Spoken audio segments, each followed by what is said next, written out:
This is an example of starting to read three-letter words with a kindergartner. So this kindergartner has some letter sound knowledge, but he does not know how to blend sounds together. And so we're using a Bob book called Matt. It's the first Bob book in the first set to teach him how to hold the sounds and to add the last sound to create the word.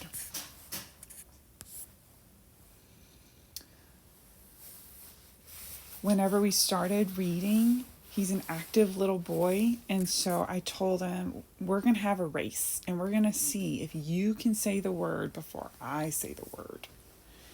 And so for this first one, I stretched it out, and I said, ma, and I held it right there to see if he would add the t on the end to get Matt.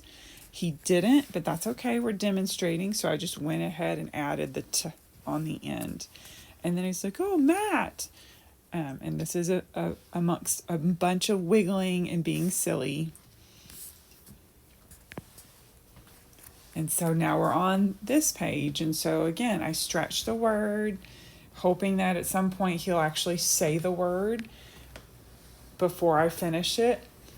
But I still had to stretch these out. Matt, sat. And so again, he's starting to pay attention, but he's still not saying the word before I do. And then we have Sam. And Sam, he got before I finished the word. I held Sam, and he said Sam. And so he started to understand that he just needed to add the last sound. I'd already given him the first two. I was holding on to them. And so he was able to finally get one of the words. And so we did the same thing here, Sam. And so he probably got Sam, and I'm not sure he got sat yet. But then we got to this page.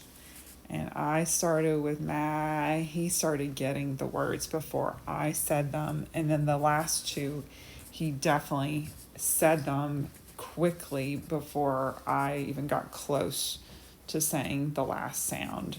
So this is how you can start to teach a child in a fun way to blend three-letter words, but they're doing it with a book. They don't realize that they're even trying to learn to say three-letter words. They're just enjoying the book with you. And if you have a child who likes to compete, then you can also use that. Oh, see if you can say the sound or say the word before I say the word. So we only did 5 pages. You might only do 2 pages the first time you sit and do this with a child. You have to know what their attention span is. And so since we've never done this before, he did really well dancing around, but getting to page 5, but I knew that would be it, because he would not succeed if we kept going. His attention span wouldn't be good enough for it, and you always want to leave them wanting more. And so we stopped here, but he was so pleased because I praised him and I said it was a really big deal that you were able to do this and how proud I was of him, and it was a big moment for him.